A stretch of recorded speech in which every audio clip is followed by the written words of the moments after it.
was a time. Can I start? Yeah, please do. I was, obviously we haven't met since The Butcher Boy, which is, 145 years ago, but I was, re-looking at it and re-watching the film today, and also, of course, Pogue Mahone, which is something else. And I hope we get on to the discomfort and the disquiet that it sort of... There are lots of things I've forgotten in my life, and they're all in Pogue Mahone. Not that I was in Killyburn in such a destitute and terrible situation, but the emotional atmosphere I remember completely. But I just wanted to begin by saying that I had been reading Fintan O'Toole's wonderful book about We Don't Know Ourselves, which is really a portrait of Ireland since 1958, which is when I was born. And in it he says that by the late 70s, you probably read this, in the late 70s, in order to get a condom in Ireland, you had to get a prescription from the doctor. And he said, because it's the only country in which the condom was a medicine. But also, he said, what it really means was not really to do just with Catholicism of the time, but it was to do with the fact that the Taoiseach at the time had said, it's an Irish solution to an Irish problem, which meant that we wouldn't have the same solution as anybody else, because we wouldn't have the same problem as anyone else, so we'd act on the law when we wanted to and not when we didn't. And it is that surrealism that I think we were all brought up in, and the book is full of that, isn't it? An instability of reality. That's what it's like that all the time. Well, certainly in Pogue Mahone, and maybe to some extent in The Butcher Boy, that kind of sort of superficial socio-realist analysis is of not any great interest to me, you know what I mean? Because, in a way, it is an Irish solution to an Irish problem, and we're not going to go back to the dissolution of the monasteries, and the rise of the British middle class and various other things, and the famine and so on. But after 1847, should we say, there was a kind of what you might call theological project with the building of Catholic churches as a means of giving dignity back to a destroyed people. So when I hear those stories, I understand the whimsy of them, and I understand how it's different to England and everything else. But now that the horse is well and truly flogged, and that the churches are pretty much empty anyway, and now that we have a completely and utterly secularized country, I think maybe we should start to perhaps look back at these things with a little bit more intelligence, if you don't mind me saying so. I don't mean what you've just said, but generally speaking, there is a rather embarrassing tendency to embrace, the consumer capitalist neoliberalist world as if we have entered upon some wonderful era of enlightenment when young boys seem to be hanging themselves right, left and centre. People be put in jails for, abusing themselves on Instagram and live streams. And you could argue, well, the poor old lady in the front pew of a small Irish country church with her missal was, I suppose, experiencing the same kind of mysticism in her own way through the medieval stained glass and her private little missal and her medallion, as we now are congratulating ourselves. It was just different. Yeah. And in Pogue Mahone, I would really insist upon that if someone has a miraculous medal or a scapular, as they have in Italy and they have in Mexico and many other places, it isn't something that we should be laughing at. No. It's something that we should be investigating, because it is the inheritance of an awful lot of people. Yeah. So Pogue Mahone, whatever else it is, looks at this kind of post-famine world in collision with this narcissistic, self-congratulatory, neoliberalist shambles that we seem to have, as far as I can see.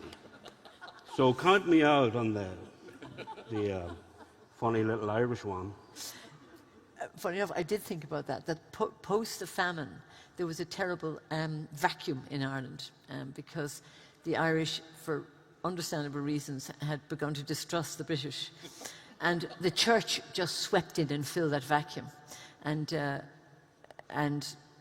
I think, in Pogue Mahone, there is that sort of inheritance that the couple that we get to know so well, Dan and Una, that their mother is also, it just goes ricocheting back, doesn't it, to something that was never really steady for the previous maybe 100 years.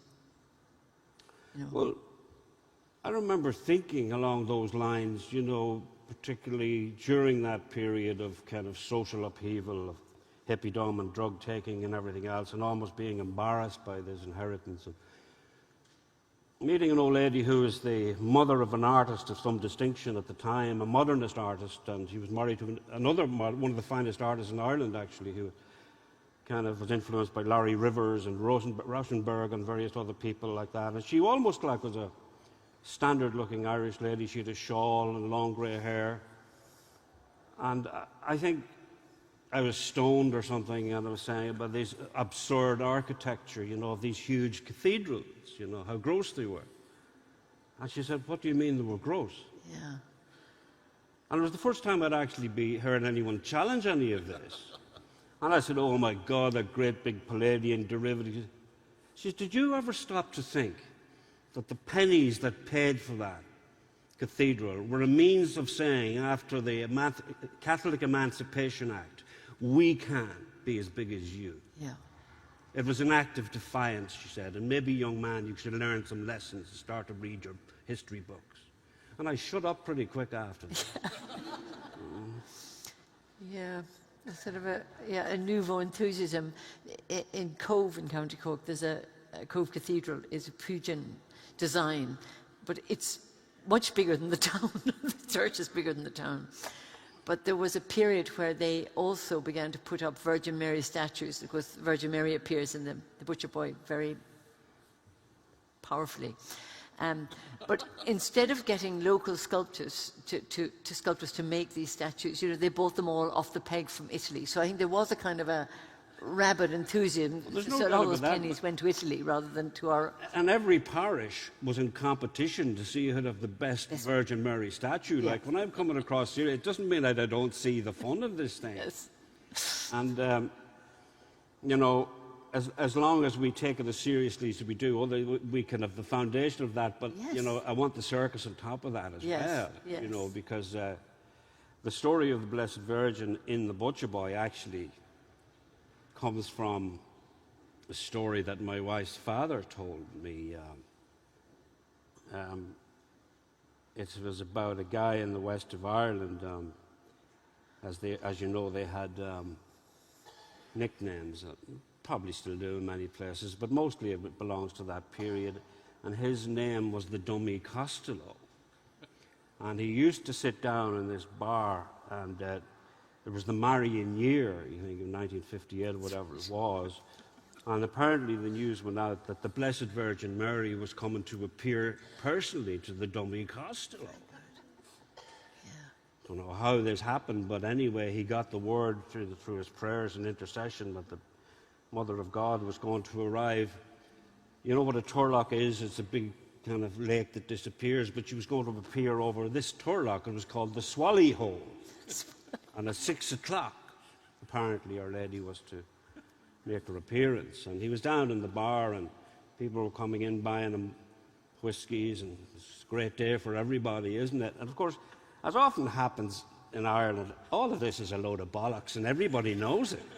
Like, you know, I'm sure you get the same in the stories of Gabriel Garcia Marquez, yes. You know, like where when it was fated in the UK and in Europe, you know, as magic realism. It was a big vogue in the 80s, you know, and Marquez said, "I don't know what everybody's going on about, you know, like magic realism. When I say that the room filled up with butterflies, or the ducks said, 'How are you doing?' That's just what my grandmother told me, and I wrote it down. Like, what's everybody going on about magic realism for?" Yeah. But of course, everybody in the UK and Ireland then started writing magic realism, you know, and I think it was Ben Oakley said, "No, you can't go down the street, but there are toads singing mad." Yes. But anyway, to get back to the Dummy Costello, the time was coming anyway, and they all trooped down to it was about 5 to 6. And it's like in the movie, like, near time now for the Blessed Virgin, everybody please, Hail Mary, Holy Mary, and all those rhythms. And they waited and waited and waited, Didn't show.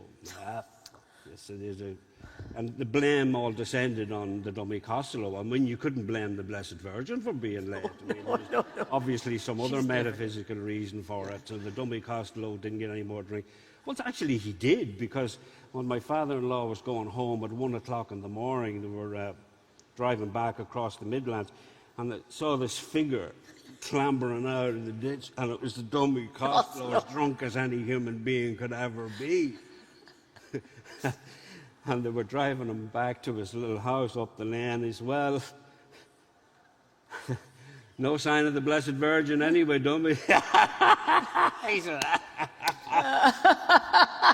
and you know, that's how deep all that went, you know what I mean? Except in the other respect, it does go deep, you know what I mean? Oh, no, that you can have both things cohabiting in my head anyway. And the same with Pope Mahone is that I loved, I mean, there are things in it that gave me the shivers. Fellas wearing cheesecloth shirts. Do you remember cheesecloth shirts? Going up Kilburn. But that kind of people being cool but not being cool, and people having histories. I mean, there's much less religion in that, actually, isn't there? Because Troy the lover, he's not so religious. He's more of a god in his own right. Yeah, the people you're moving out of. But the central character carries a version of history, you know. And I was wondering, I haven't figured it out myself. I mean, the whole Irish Catholic sort of view. But then again, there are the same kind of perplexities and complexities in London. And I came across a quote from George Orwell, and I was wondering what the audience might think of it, because it is germane to what we're saying. It's a very famous essay, actually, but I've been reading this essay all my life, and I find it really, really interesting. And I was just wondering, not vis-a-vis Brexit or anything to do with that, but just generally what people think about the notion of history, you know. And it said,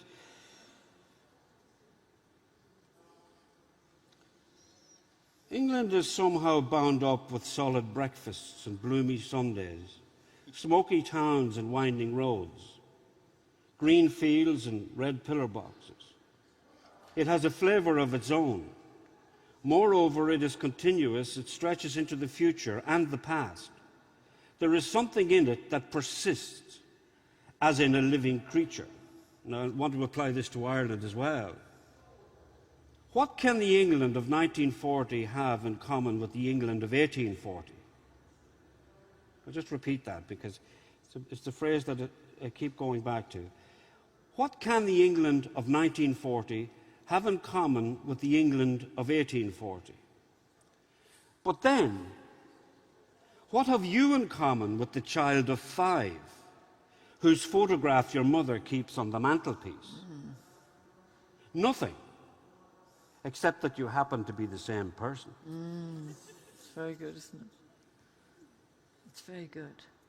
It's interesting, isn't it? Very, very, yeah. Yeah.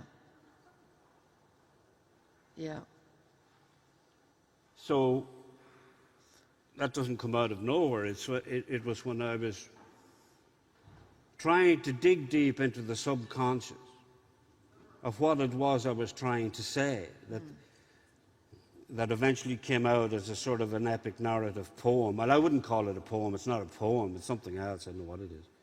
Big long stream of vomit is what Bob Dylan would call it, which is what he called Like a Rolling Stone. He wasn't being derisive. He was just trying to be honest, or something like that. But when you're digging into the subconscious, it's axiomatic that you're going to be going into the minds of your parents and your grandparents and beyond. You don't know. Sometimes you go further than you think, maybe even prenatal, you know. I don't know. But that's why that phrase, I think it is so resonant for everyone, really, that photograph. Or any culture, really. I think the poetry in the book allows it to be, you often repeat things, and I love the repetitions. You know, you go, is that the case? Is that the case? You know, is that the case? And somehow rhythm allows you to do that, which maybe proves... Well, it has the beat of a bowron, boom, boom, boom, boom, boom, boom. That repeats all the time. So, I don't know how other novelists work, but how I find it is you're trying all different keys, you're trying out even different instruments. And when I began to realize it went from the most banal piece of nauseating social realism of a young hippie in London that you wouldn't show to anyone. When you get the rhythm going, and musicians will tell you when it kicks in, like Dylan talks about when he got down to Nashville, and what he was looking for was that high mercury sound that he got on Blonde on Blonde. Well, before that he didn't have it. Where it comes out of collaboration, it comes out of coincidence, it comes out of many things. But in my case, it was an overheard snatch of a boom, boom, boom, boom, boom, boom, boom, in a 6/8 rhythm. Yeah. And after that, it was okay. Except that whenever I showed it, anybody said, nobody's ever going to publish this. But fortunately, John Mitchinson and his wife Rachel published it, and they're here tonight, so I thank them for that. But it's very highly constructed as well. You've constructed them. Doesn't matter. You know, it's a very difficult time for writers who are doing things like this, believe me. Yeah. And I don't say that. I know plenty of people who are faced with this, and that the whole notion of perception of what we call high literature is flattened out, you know, and it's the world of entertainment, and people have no problem saying, yeah, it's brilliant or whatever it is, but we don't know what to do with it. Yeah. That's a common thing now, and sometimes they don't even bother responding to people. Yeah. So, I don't know, I'm sure it's not an awful lot different in the movie world. I don't know. I mean, it's a curious time because maybe in the digital age, literature of this kind may be fighting for its life. I don't know. But its value, I don't know about the economics of it or the patterns of people's reading habits, but the value of that book or one is that we're finding it so hard to write recent history.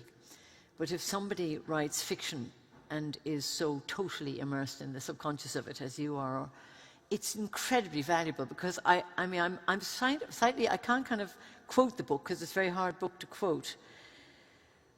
I mean, if you have sort of Margaret Rutherford coming out of one door, and as I was saying to you behind, is that Peter Skarsgård go, where do you go to, my lovely? I think, oh my God, I can't remember. I don't even want to remember that song, when you're alone, and how good it was. But these fragments of memory of a dusty London that I think I came about I came in the early 80s, so the book has kind of done its story by then.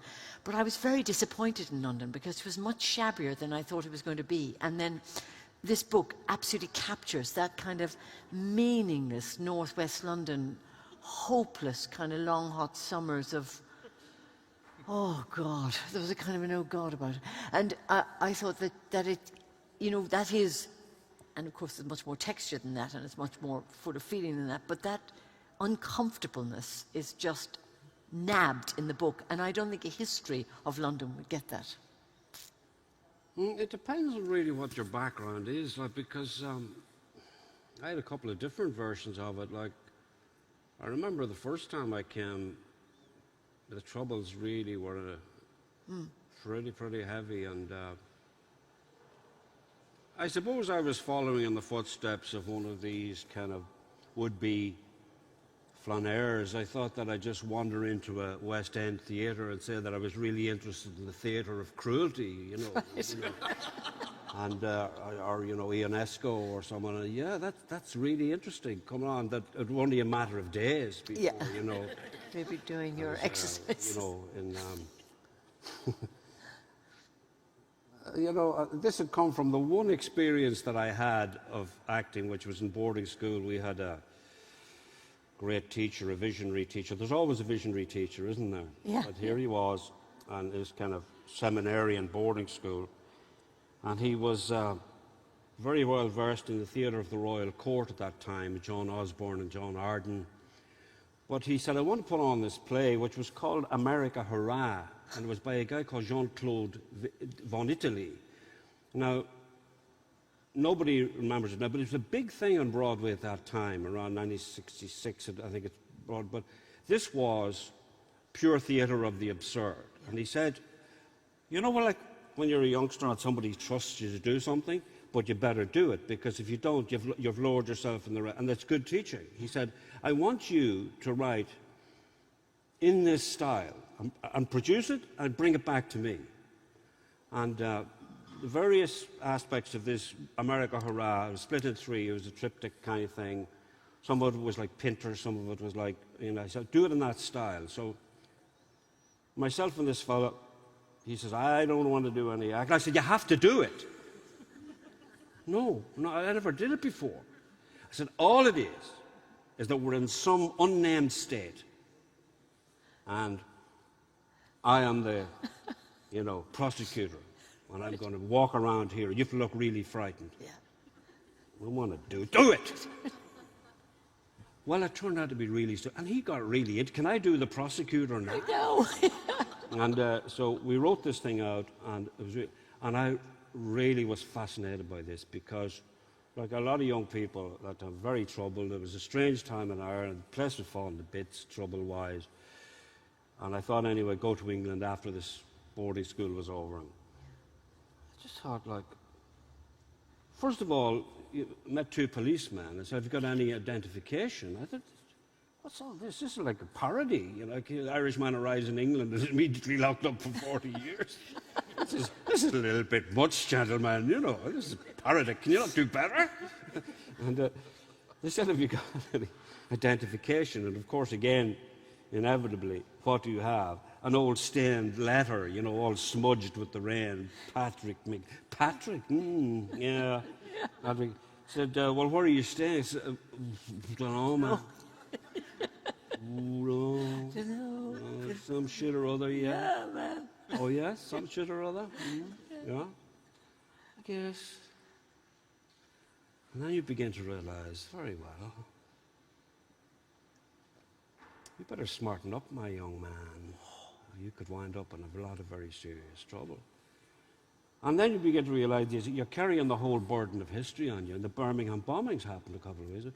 So that was one version of it. Then the second where you come later, it's like a wonderland, So everything is perception, isn't it, and circumstance and so on. But there's no doubt about it that anyone who's experienced London, you can never forget it. It's an astounding place. It's a palimpsest of, and when I eventually started writing Pogue, I realized allow all this in because it's so much a part of you. See, how can you say you're anything, you're Irish, you're English? Because everything you experience becomes part of your identity, doesn't it? Like iron filings to a magnet, as an accretion of various identities. Yes, and I mean the fact that the house that they all stay in is also a temple. It's a temple of a Maharaj. Yeah. But also that Troy, who's not an Irish character but a Scottish character, there's a marvelous bit where he's always telling some story, and he's always saying, I spoke to the, not the people in the who was the band that he was always talking. But not the Hoople they were called. But he knew these people. He really knew them, and it brought back to me. I knew people who do that, who pretended to know people they didn't know, and that's something to do with the big city. That they say, oh yeah, I know him. Yeah, I know him. And he said that to me. Yeah, and it was that sort of casual arbitrariness about what is true and not true. And that's about potential and also despair. The two things are kind of, there. In the nature of fiction and reality, because what nobody really mentions is that the narrator of the book isn't part of this. The narrator of the book is someone unborn. Oh, well, that's you might talk a bit more about that. That's terrible. Well, that's the only thing that's important to me, because the rest of it is a lot of sort of social realist kind of flim-flam. Well, he says he's not born, but... Well, that's again the nature of reality. So that's built into it as well. He says he's sort of born. That's right. He says, I was sort of born, I'm half born, but I'm not really born. Well, and he tortures his poor sister about it, saying, I wasn't really born. You were born, but I'm not really born. Yeah. And that's because his poor mother... Oh, spoiler alert? Well, Spoiler alert. That doesn't matter. No. It's like, don't you think even in the politics of art, the kind of impertinence of sitting down to write anybody's story, you know, has to be questioned. So there's all those kind of political things being asked. Is what you're reading the truth? Who is to say what the truth is anyway? All those things. And ultimately, when it concludes, in a kind of people were saying, oh, Pogue Mahone, is that like some kind of reference to the Pogues and all this, but also it's a snarling kind of diabolic Paradise Lost Yes. affront, when Satan confronts the Godhead. Yes. Well, that's what you're dealing with at the end of it. It's a more Milton-esque than it is, Yes. or at least that's the intention. I'm not saying this was achieved in any way, but, really, like, I suppose I wrote 6,000 handwritten pages trying to find out what this was about. And to think that all I would have to do with my time is write about a couple of hippies in a would-be temple in North London, well, there are people that could do that far better than me. I mean, for example, one of the influences on it was Ian McEwan's Last Day of Summer. Now, if you want to read about an England that's changing and an England that's, coming to terms with its past and so on, he's the man to read. It's an extraordinary story. It's a bit like M.R. James in places. It's a bit like, who else would you say? I don't know. Hardy sometimes. He is such an extraordinary writer that in terms of the social realism hippie commune, he does more in 4 pages than I ever would do with that particular milieu. But I was doing something else. Yes. At least I thought I was, But you're also kind of dealing with a kind of metaphysical creature with this. Oh, yeah. Well, Mr. Eshu is the character in the Nigerian culture. Yes. Who has different manifestations. And Sahan in that Seven Moons book has a yucca. But there are so many of them, and that's why I brought. But all the writers are using them now. It's very interesting. There's something, and even Lincoln and the Bardo, that somehow staying on this planet doesn't seem to be quite enough. Well, that you always have to go to this. This book is by Marina Warner. Is probably one of the finest minds on this kind of subject. It's called Once Upon a Time, but just a quote from it. I was hoping this might come up because it kind of explains it to me. Sometimes you finish a book, you know whether you've got it right or not on your own terms, but you don't know really what it's about. You're still trying to figure it out. But she writes this in a book called Once Upon a Time, which is a history of fairy tale. And it also deals an awful lot with song, so that's kind of germane to The Butcher Boy, which you've just shown, which is a ballad, which is not Irish, it's English. It's nowhere. It's like a bird that travels across all frontiers, like she mentions in this book. You don't apply nationality to song, really. But anyway, the poet W.H. Auden, discussing these imaginary zones, adopted the term secondary world, which had been used by Tolkien and C.S. Lewis, and declared, every normal human being is interested in 2 kinds of worlds. The primary, everyday world which he knows or she knows through their senses, and a secondary world, or worlds which he not only can create in his or her imagination, but also cannot stop themselves creating. This constant, like, back to the Catholic thing, why I think sometimes the whimsy is a little bit, well, it's unsatisfactory, but it's also somewhat disrespectful, I think, and lazy maybe. But people like in Ireland were always doing this, and they were also everywhere. You never see those 2 things now. And what I always found about this, and you get it in Mexico, you get it in Italy, it was always an acknowledgement that the supernatural and the other world live side by side with this one. Now, we can create all sorts of different versions of this now, but that's all they are, different versions, because I think Marina Warner is right about that. Everybody will talk about reading and being under threat and everything, but everybody reads their child a story at night still, and the child still wants to know what happens at the end. Yeah. And that to me was the poem and The Butcher Boy. See, Martin McDonagh was saying when the great movie he's just done, The Banshees of Inisherin, he didn't know up until the last 2 pages how it was going to end. But I don't know how you would feel. Listen, we talked enough about me, but I'd like to ask you a question with your wealth of experience. But Arthur Miller has written. He's saying about it. There used to be a thing like playwright, didn't there? Like shipwright. That's kind of changed a little bit now as the world changes. But Arthur Miller used to say that you could feel the audience moving as one towards a sort of almost religious experience with one of the great classical players. You've done Medea. That there can't be any other ending. That the audience are going, without even saying, course. And that's almost a kind of a religious, kind of mutual obligation kind of thing, which I think has changed to some extent as the world diversifies, maybe trying to reconfigure itself. And why I find myself belonging very much to the Orwell world, you know, where he's talking about this England, which could equally be Ireland, where this thing had been the same for so long, but the digital explosion fragments these things. And perhaps you could argue even further, maybe God is dead for a lot of people. And does that change things? Or do the Greeks say Aeschylus or Sophocles or Homer or Shakespeare? When the audience, sometimes to 10,000 people, were operating as a unit. Would you feel a kinship with that? Or is it nonsense? Or are we moving into some other area where it could be even more exciting because the world is diversifying at such a furious rate and the digital explosion has come? Where would that leave the world of Homer or Shakespeare? Or how would it affect it, do you think? I think I'll need about 10 years to answer that.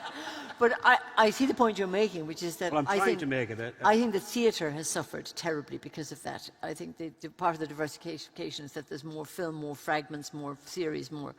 So the theatre. But when you talked about that moment, of course, in Medea, the genius of Medea is that the audience, through the chorus, agree with everything that Medea says. They go, "You're right, you're right, you're right," and then they think, "What?" But, you know, so when she kills the children, they have to go, "You're right," even though that's... so the very darkness of the human mind is experienced by the audience. But one of the moments that I remember feeling this sort of religious feeling, which is rare, is not in any of that, but in Brecht's Mother Courage.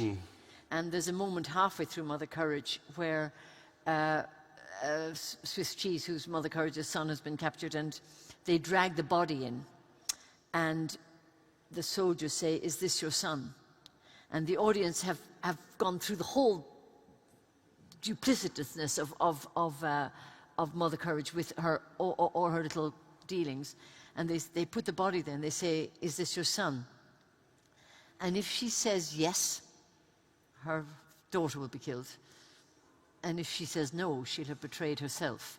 And the audience so know that at the National, we did it about 10 years ago, and I used to remember this moment.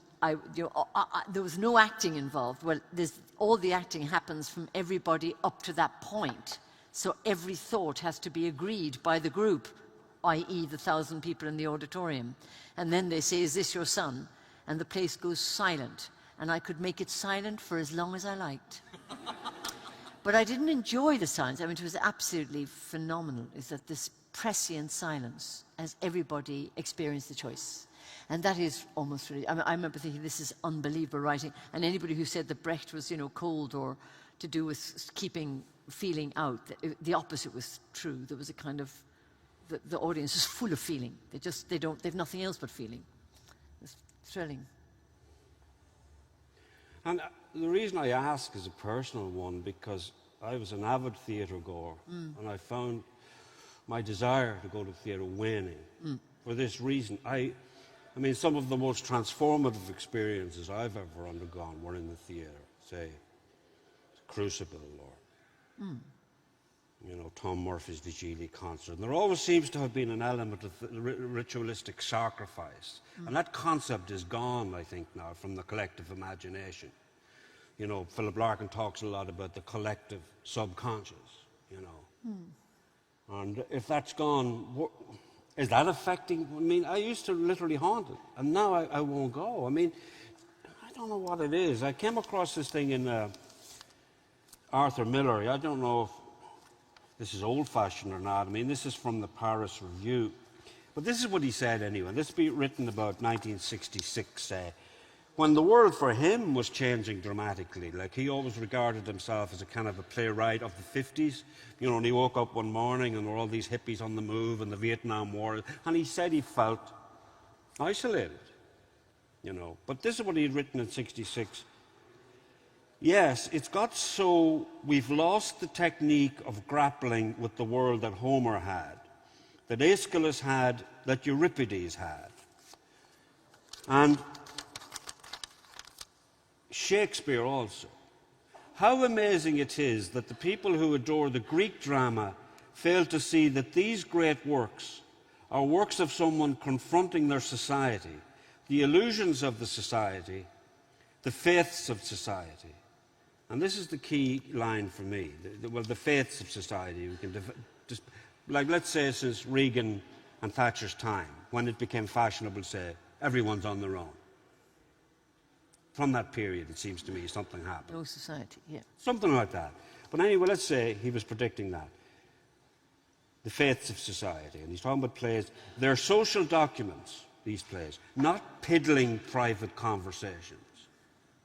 And I found myself going to a lot of these plays. It's a piddling private conversation. I'm not interested. And I don't think you deserve my time.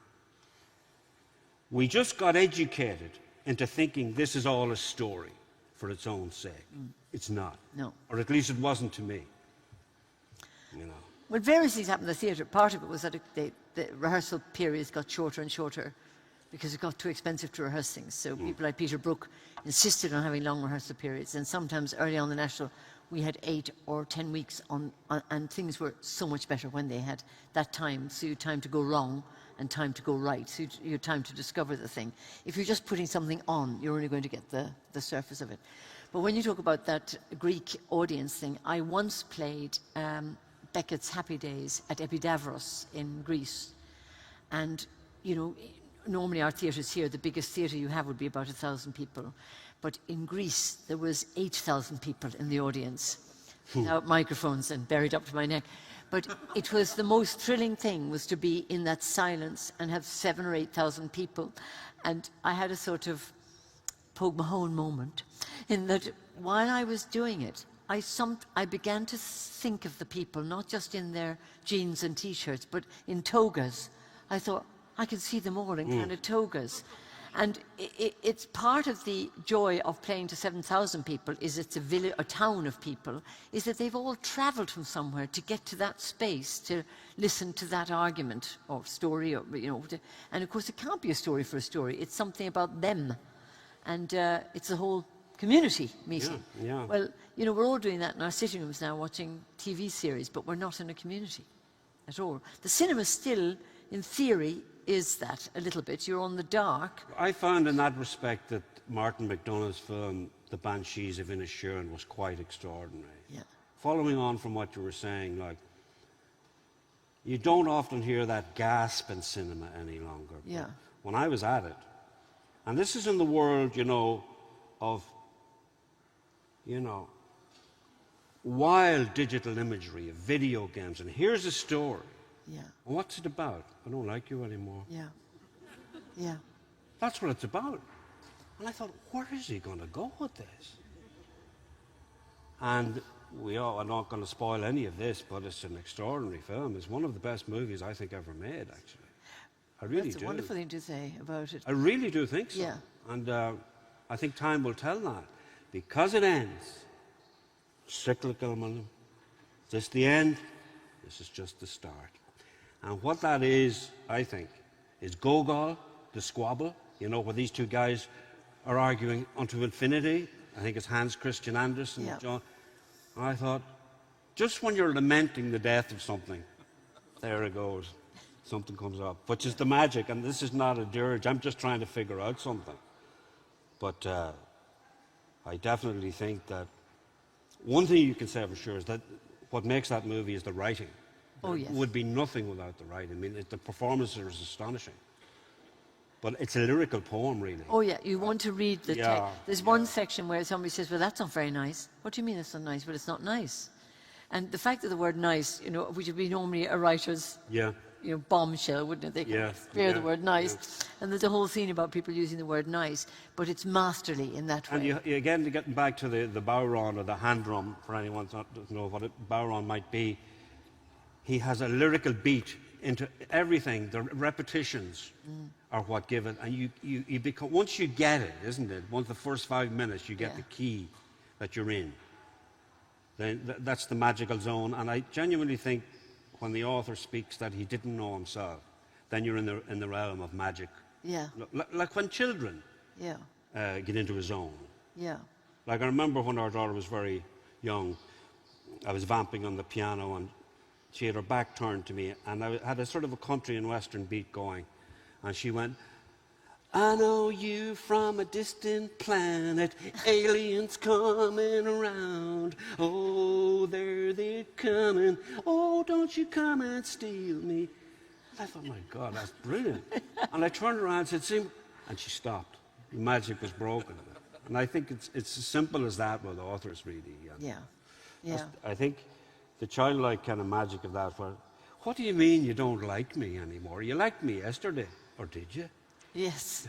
Well, put your boys put it that. Yeah. Yeah. The very you and my friend, and you're not my friend. Yeah, that's right. Yeah. But there's also, you have it in Poke Mahone too, you have these repetitions of words like drip, drip, drop, drip, drop.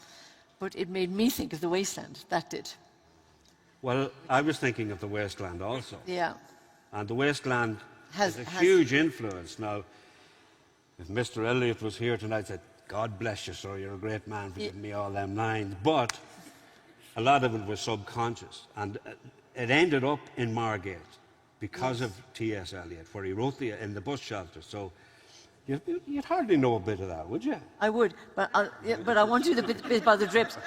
I read this drip bit, and because every now and then a character says something like, well, like in the wasteland, there's a lot of showing off by the wasteland in the book, by Troy mainly.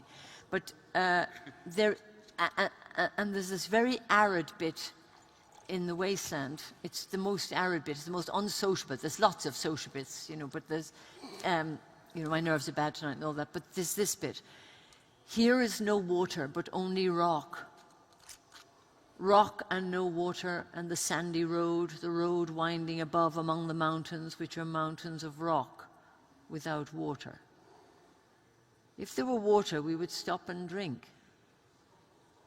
Without water, we can't stop or think. Sweat is dry and feet are in the sand. If there was only water amongst the rock, dead mountain mouth of carious teeth that cannot spit, here one can neither stand nor lie nor sit. But there is no water.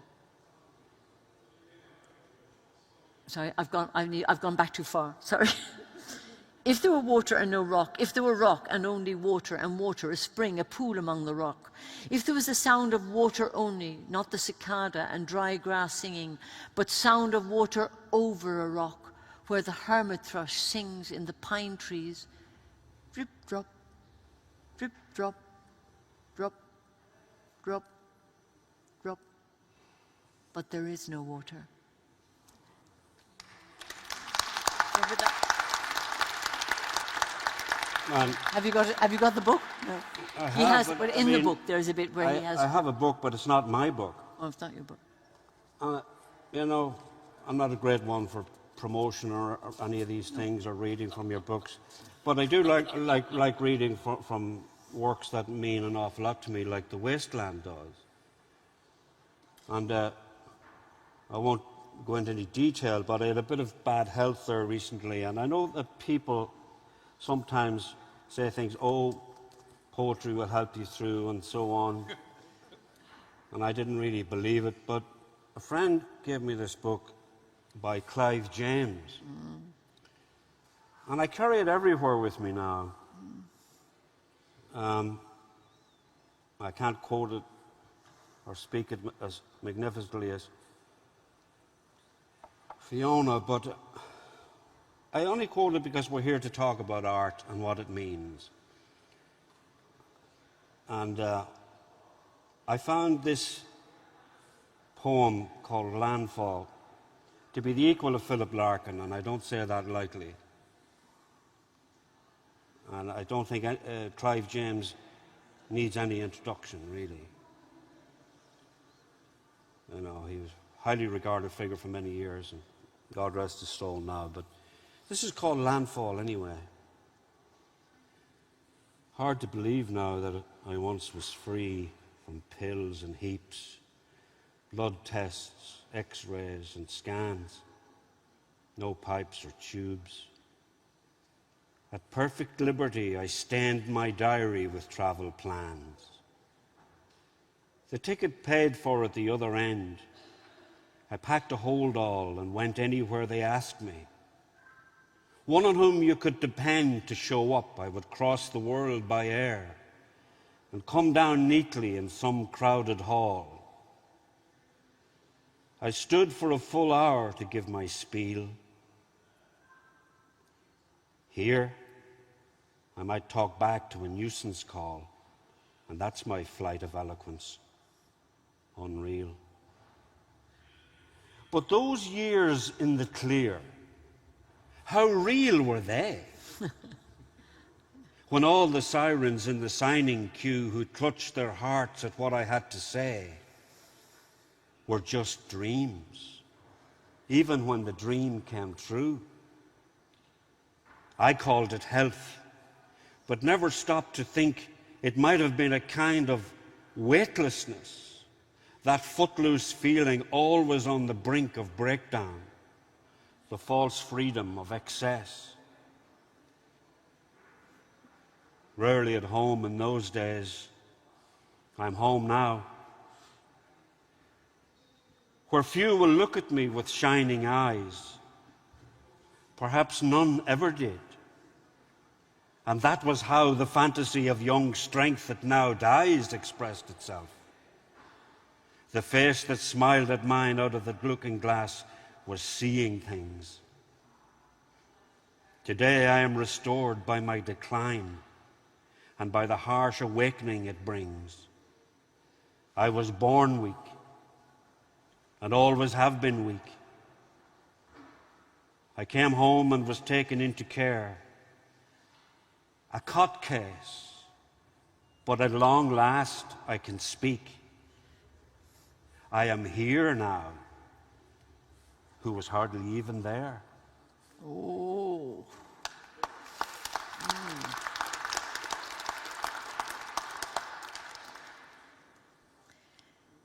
Yeah. It's weird, we so know Clive James from the television, isn't it? We so got to know him on, being so witty and funny. And that's how he saw himself until the real writer came through, isn't it? Yeah, yeah. Don't you agree? Yes. Because I used to enjoy it, but I thought, probably in today's world it's a little bit suspect anyway. Yeah. You're looking at various cultures from the world, isn't this funny? Yeah. I mean, once upon a time that was the Irish, and it's not very nice, really, a lot of that. Yeah. And he's just said, what did all that mean? Yeah. All these people lining up to get their book signed. You know.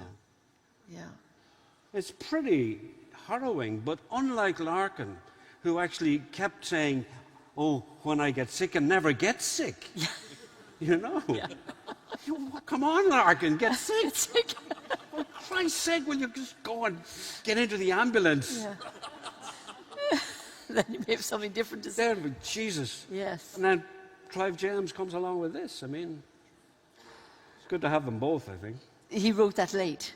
Yeah. Yeah. It's called Sentenced to Life. He was terminally ill with leukemia. Yes, and then he kept on not dying too, didn't he? He kept on saying, I'm not dying. And Come on, guys. Jesus. Yeah. That goes back to your Margate thing, where the Pogue Mahone takes place in a kind of a home in Margate. Though it doesn't matter that it is, but it is Margate, and you keep mentioning Margate. But in The Wasteland, Eliot, I don't know how many lines The Wasteland is, but the middle line of the whole thing is, on Margate sands, I can connect nothing with nothing. The broken fingernails of dirty hands, my people, humble people who expect nothing. La la! To Carthage then I came, burning, burning, burning, burning.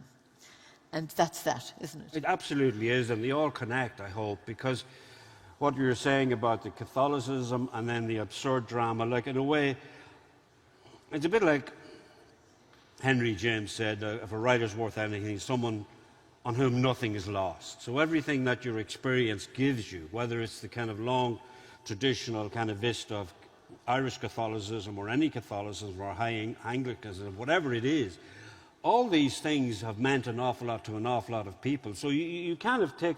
And then when the absurd drama and modernism and Joyce and Eliot, I mean, it gets very exciting then when you have come through those various epochs, and now we're into something else. Now, but I find that the speed with which it's moving,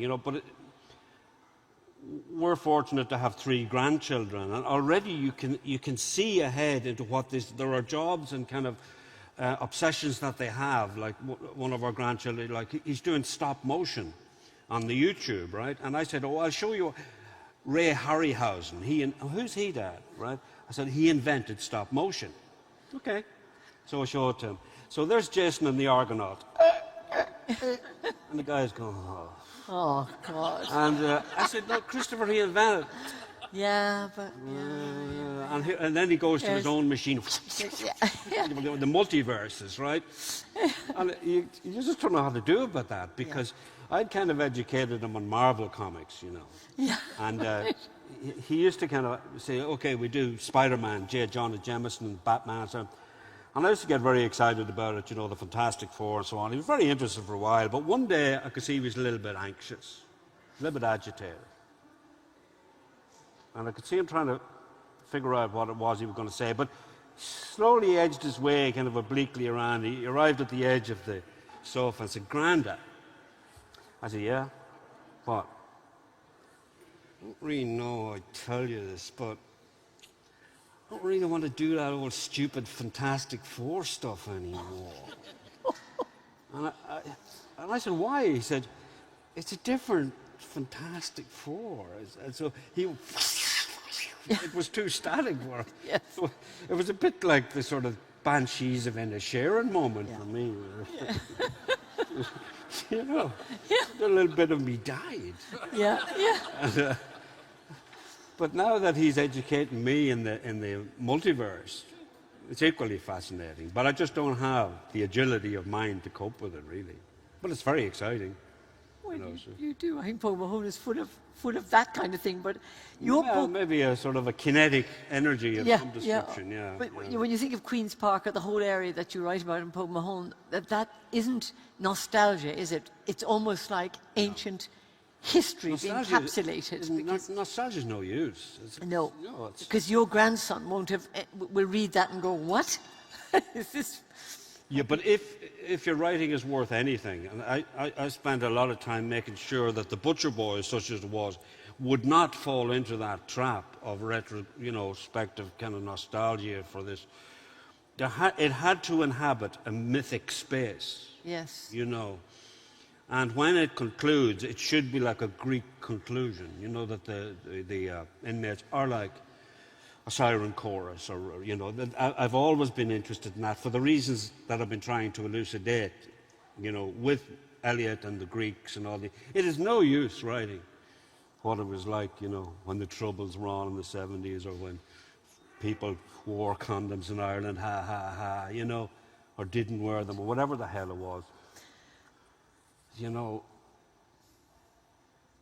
That's why I just find it so interesting what Arthur Miller has to say, and how right he is or how wrong he is, because this is a debate that must continue, and it's a very invigorating and exciting time, this, but it's just it's so hard to... It's like a moving object, really. No, the great thing in The Butcher Boy, which I was reminded of as we were meeting, is that at the very moment that the chorus, who are the people of the town, think they're going to see God or the Virgin Mary, instead they see the pitilessness of seeing a person dead. That's marvelous. They meet themselves in their ugliness, don't they? They all run into a house thinking it's the Virgin. In fact, it's a dead body, and that's a very good coup, because it means that both stories are going together all the way through. Yeah, and that happened too in ordinary life. The people, church-going people, would have a contemplativeness that's not often acknowledged. It seems, again, to get back, don't want to be unkind about it, as if this is only being discovered in the current era, whether it's mindfulness or some, figure. But built into remember, a lot of these people would have attended the Latin Mass, and I remember as a child being fascinated by the idea. One of the old ladies said to me that the most harrowing moment for the human being is when God turns his face away. I had this image, but a bit like X-Men or something. It was mixed up with all that. A huge kind of Mount Rushmore figure slowly turn, and that is a metaphor for the pain you would be feeling that turns up in the Banshees of Inisherin, the moment when the space becomes unbridgeable. Yeah.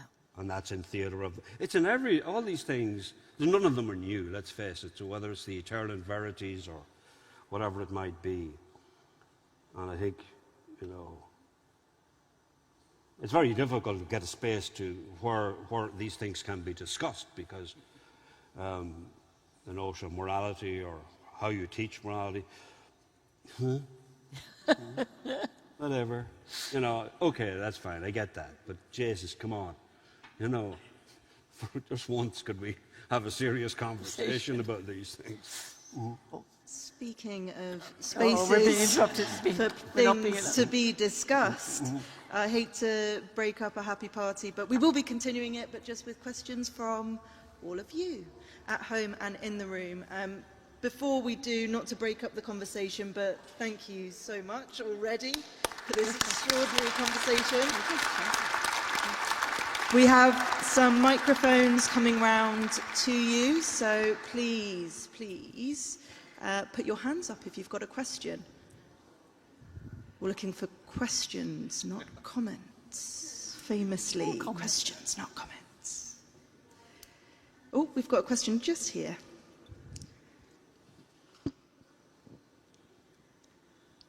Fiona, you touched on theatre just now, and you was implying, I think, that something is hugely changed, but you didn't say what. Well, I don't think I would dare to pronounce on the theatre. I think the great thing about the theatre, it'll always renew itself. But the theatre, as Pat was talking about a theatre where you went in order to, you know, experience those moments, like in Dancing at Lunasa, when all the women start dancing, and somehow the evening is freed of language, but is transcendent in what happens. That's very hard to get in a world in which we're all at home watching the television or watching screens. That's all. And I think, I mean, all sorts of obvious things like the pandemic, and, you know, people stopped being friendly with the person next to them to watch it and became hostile to the person watching it. And if you are wearing a mask and you're in refusal to the person left and right in you, you're miles off what the Greek theatre was. I mean, you're just not one unit, you're separate people. So I think there's a lot of challenge for the theatre at the moment. And I also think the economics of the theatre have become really, really agony for a lot of people in it. I think you just can't throw plays up and expect them to land. They're not going to land. You have to really find out what's going on. I mean, most plays exist because you're matching the period you're in, not intellectually, but subconsciously, actually. I mean, that's why some of the best performances are between people's age of 28 and 35. It's because somehow you're in tune with your time in those times. And the most interesting work is done by, they often say, directing is a young man's job, woman's job, whatever. But it's, so I think it's under a lot of pressure. And also, I mean, wonderful things have happened in the theatre. I think Black Lives Matter is one of the most wonderful movements to have happened, because it means that a whole other group of people whose culture has not been investigated enough by the theatre is being and will be. And I think that's a fantastic... Then the theatre is a tool that will actually turn history or reshape. We'll have another look at history. So I think there's some very good things happening as well.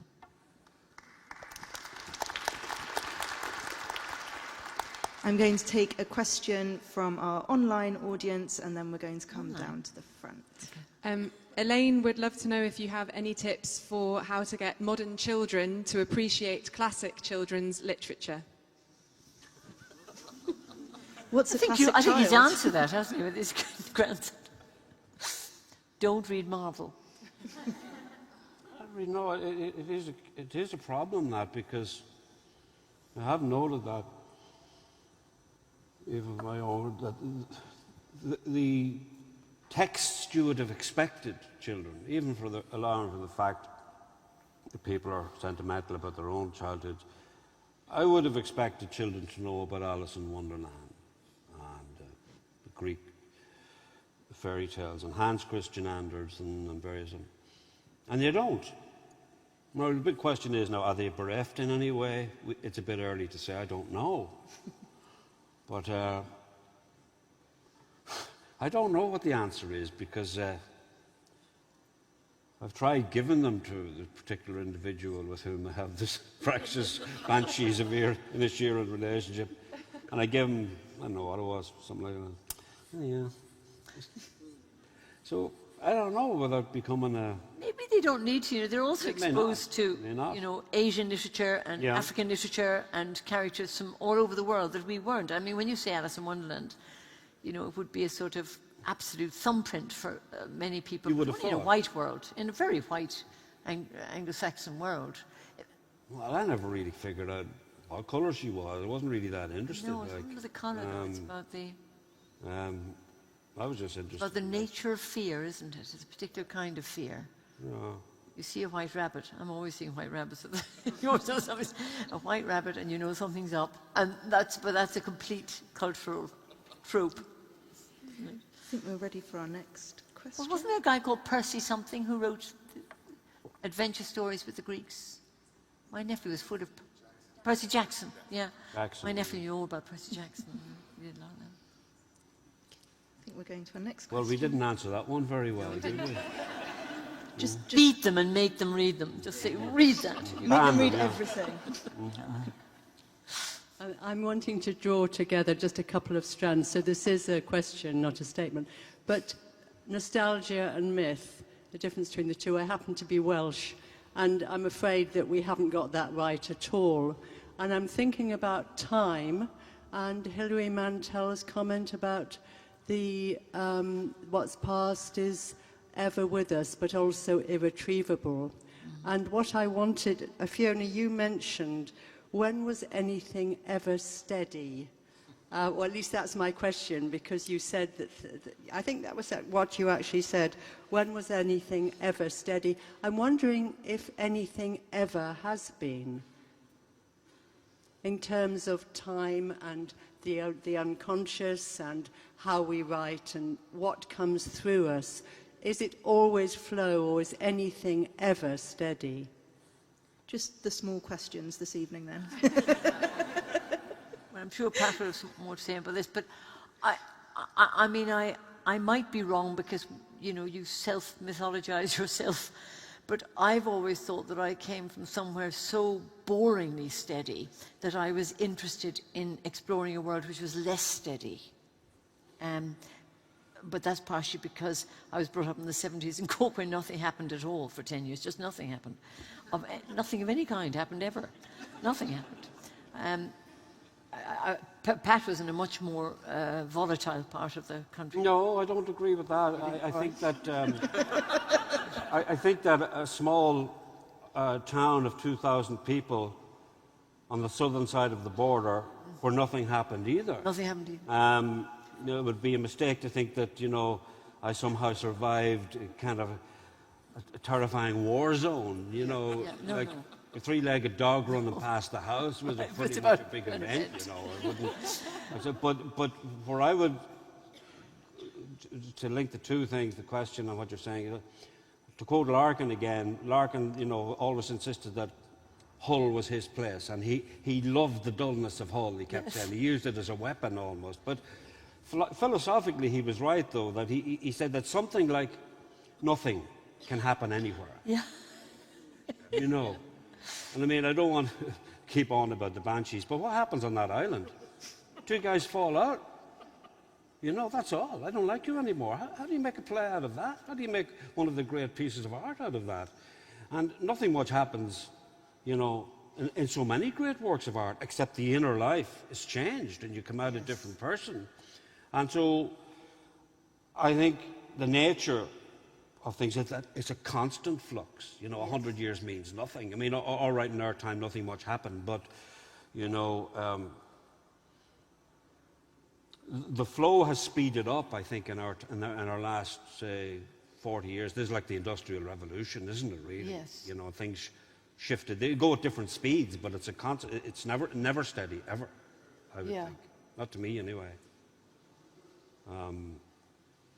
And maybe that's what art is, an attempt to just sort of dam up the river and tame the chaos for a while and impose some kind of order so that you can leave a legacy of some kind behind you, like a cave painting for succeeding generations. But certainly it's one of fluidity and flux rather than stasis for me. Yes. And I think also when you come out of something that seems a cocoon and you look above the parapet, you see there's plenty flux, you know. Yeah. The world is in chaos and people's suffering is endless, and there's only meaning in suffering, you know, rather than trying to find meaning out of suffering. And sometimes suffering is self-inflicted and sometimes it really isn't. Yeah. Sorry, that doesn't answer your question, but we need about 5 years for that. Can I take another question? I'm looking to the back of the room. Anybody at the back of the room? Okay, we've just got somebody right at the front of the room. I've lied to you all. Just this person here. Thank you. But back of the room, you will get your moment. Get ready. Have you read anything lately that you would like to recommend to us tonight? Well, I'd certainly recommend Clive James' Sentence to Life if you're interested in poetry, but I don't think there's any problem finding really good literature at the moment. There's so much of it. I'm not looking just on the... in your opinion, that something that moved you The personally. Seven Moons, I think that wonderful Booker Prize winning book is a fantastic, rumbustious, chaotic book about the chaos. It's set in Colombo and Sri Lanka, but actually it's about everything. I read Annie Ernaux's book, The Years, recently, and that seems so much more steady than Pogue Mahone. It's the opposite, because it deals with the same period. And she says things like, you know, Simone de Beauvoir died and we were a bit sad. And you think, God, compared to this... I mean, I was a bit sad too. Yeah, I was a bit sad. I was sad too. Sartre won't go on television. You know, you get... So, you get... I mean, France was not the same place as London or Ireland in the 70s. Well, actually, she writes brilliantly, I think, about the fact that, you know, they were all in 1968, and then within 5 years they were all going to Carrefour, filling their cars up with shopping for the weekend, and wondered what happened to their passions. But you know, that's maybe everything is in relation to everything else. You know, if you read that and you read Pogue Mahone, you think, goodness me, the world is full of different things. Yeah. And next question. Oh, we've got one just over here, so I don't know if you want to throw the microphone over towards a green jumper. I'll try not to mess this up. I'll try and say it really quickly so it comes out like I was thinking it, but not so quick that it just is garbled and nonsense. So, Pat, so I'm laughing out loud a lot during this Pogue Mahone thing, and I'm reading it really slowly, and it's because I'm laughing so much. But I actually find the book quite scary. It's very frightening, actually, a lot of the spaces in the rooms and just the moments. I don't know what it is, it feels haunted or something. But what I'm actually laughing about a lot is my own friends, and this is more sort of London in 90s and noughties, and even up until recently enough, tipping into the tweens or whatever they call them. And that's funny. So I'm laughing about real life stuff and all the crack that I've had in London and all the stuff that's probably past now and I can't get back, and thank God for that. But whilst reading about this terrifying stuff from the 70s, from the temple in Mahavishnu or whatever it is. And it's reminded me a little bit about that guy you told me about in Stray Sod Country, the guy who kept coming back to the jukebox and telling stories about London, who was lying, or maybe not. No, he was nostalgia. And then that was a good point about mythology just made there from the second row. Is that what it is? It's like you can build up nostalgia for places you weren't in, and then you're going to mythologize about your own,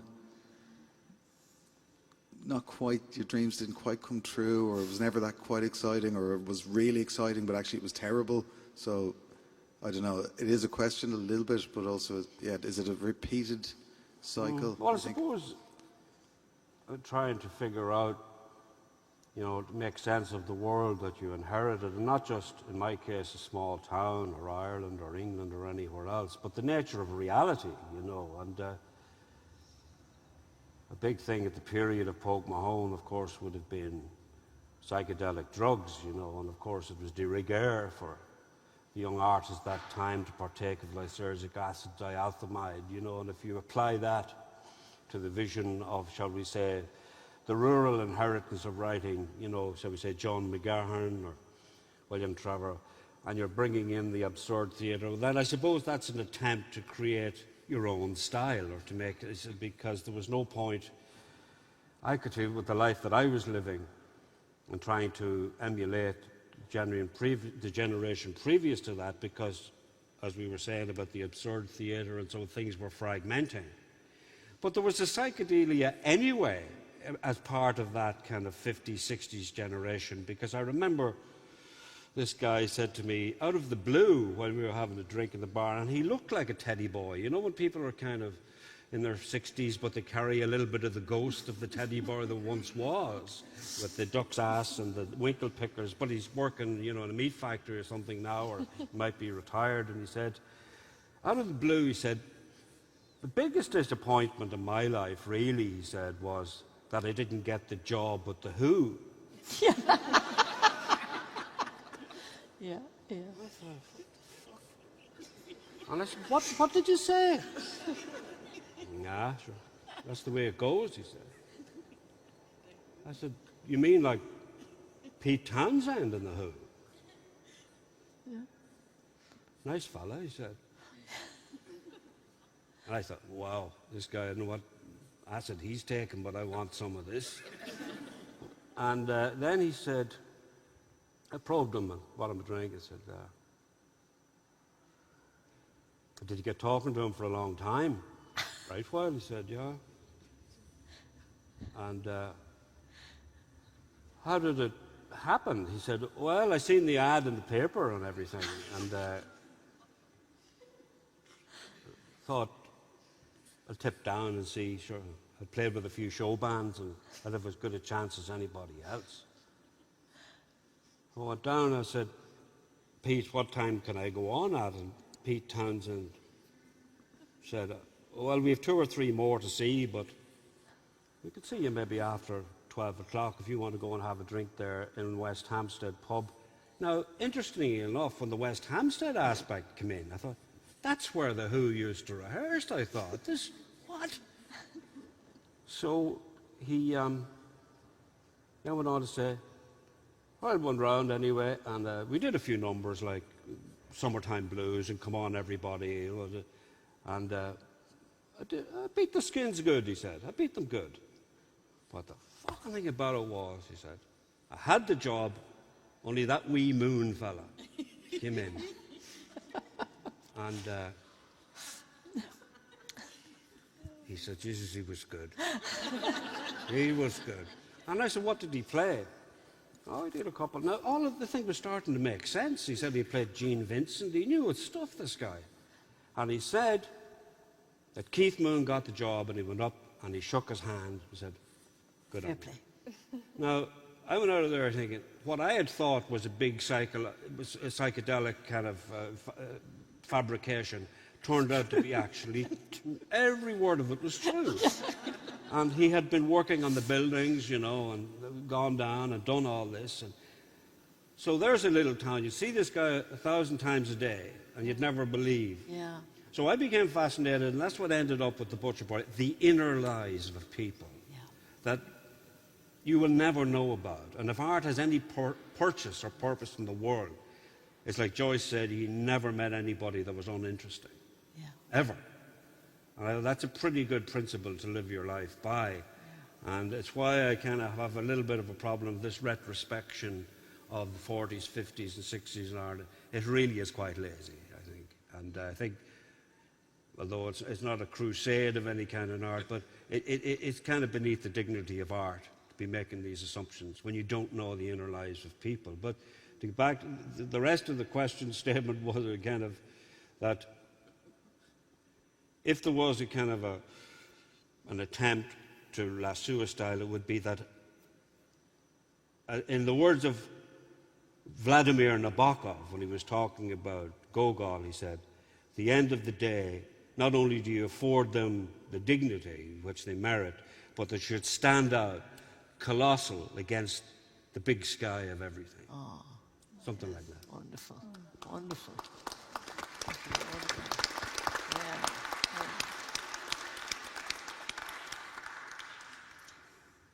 From an online audience question.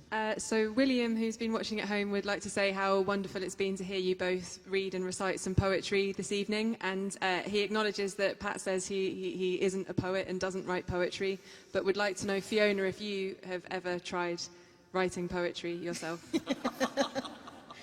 No.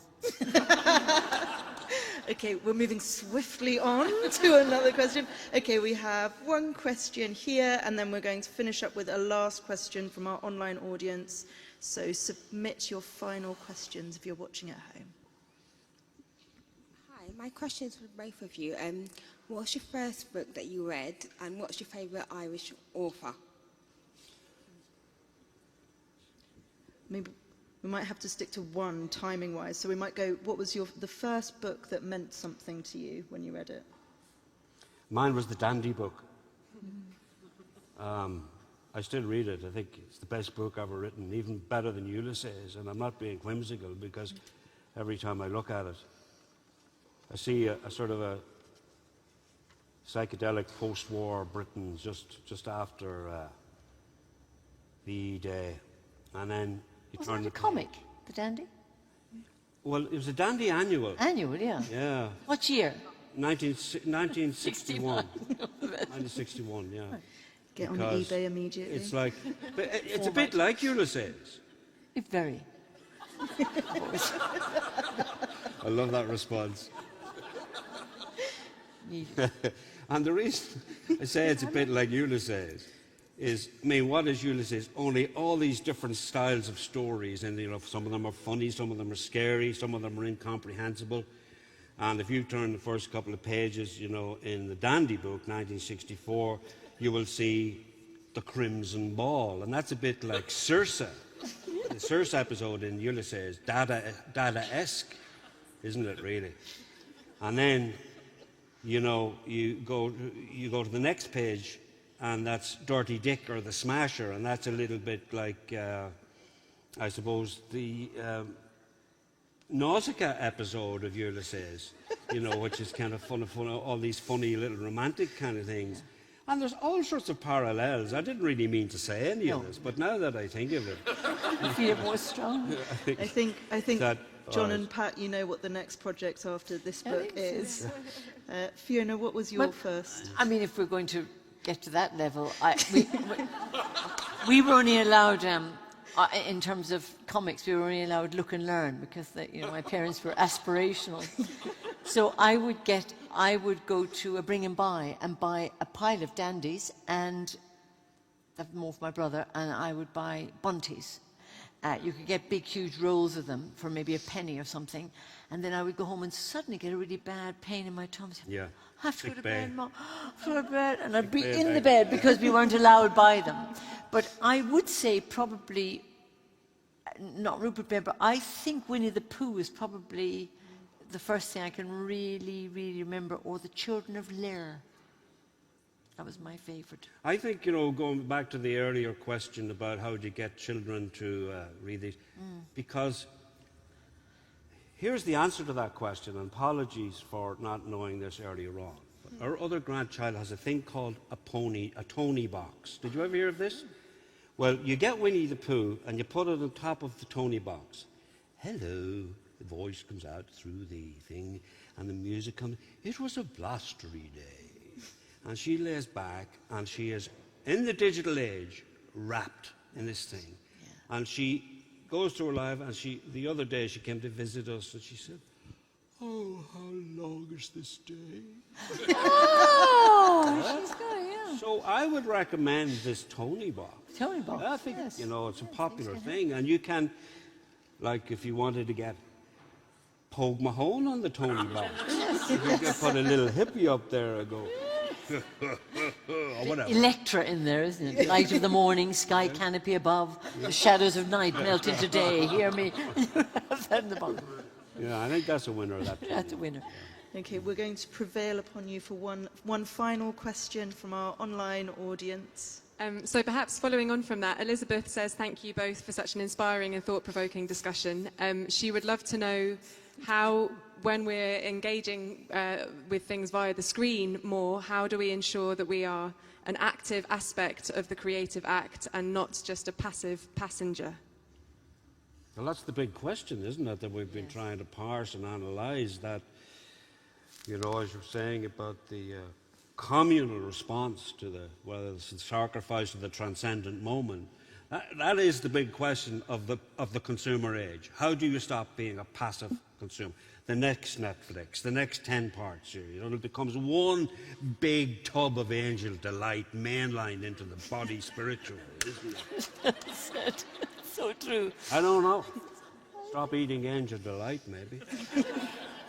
You know, I remember years ago Peter Hall saying that very soon people wouldn't be able to read iambic pentameter, and then they wouldn't be able to hear iambic pentameter. And, you know, I wonder if people soon won't be able to read.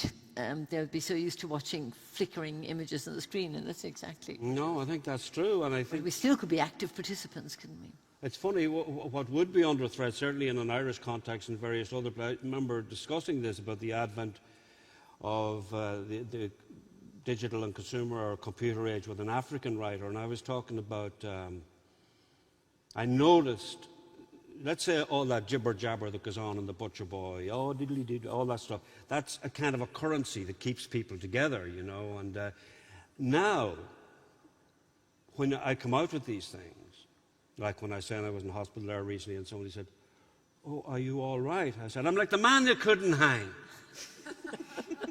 And they said, who's he? Who's he? And this woman in her 40s. Yeah, yeah. You know, that was a very common thing, like, how are you doing today, Joe? Ah, Jesus, I'm like the man that couldn't hang. And everybody understood it, so they're bouncing this stuff around. No, that is, so you're kind of looking at the oral culture, and the African writer, he noticed that in his place as well, that the oral culture was being flattened out. Yes, yes. You know, so, no, I'm not saying this is a tragedy, because you can come out with all these, you know, funny spakes and everything else. But, you know, people being better educated, people have better, all these things that get rid of, they're not about, you know, to trade, you know, good health care for funny little, you know, spakes in an Irish village. Yeah, you know. yeah. Why should they? Yeah. But it's nonetheless important, you know, to note these things and see where does language go next. And you can be sure it'll go somewhere interesting. Yeah. As it always does, as it mutates. I mean, there's plenty of movies that, you know, have youth culture kind of argot in them that I wouldn't be privy to, but that's language, you know, as It's probably out of fashion, but I love when young people say, that's sick, that's really sick. I mean, we never said things like that. So they are using it, yeah. Well, there's so many things you wouldn't have said, you know, but that's because we're old-timers now, I guess. Well, I hate to break up a party, but and I know that we could all listen to you for hours longer, but we've all got homes to go to. So before I wrap up for this evening, I just want us all to thank Fiona and Patrick so much for this conversation.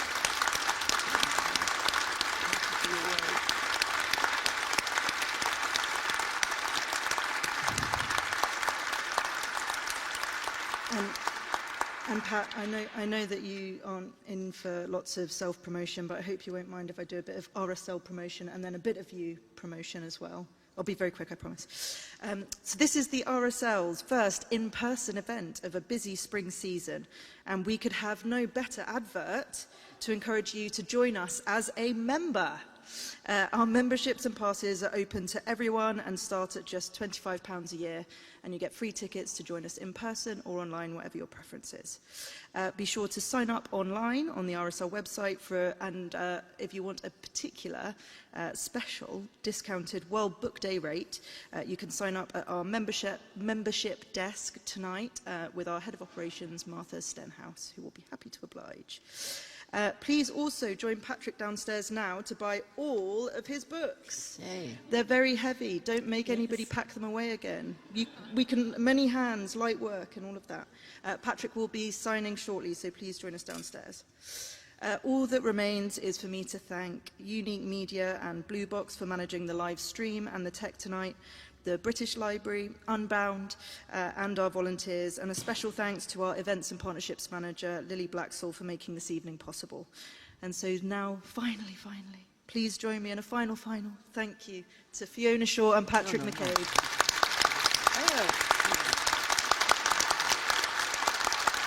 Thanks, Fiona. Thank you. Already?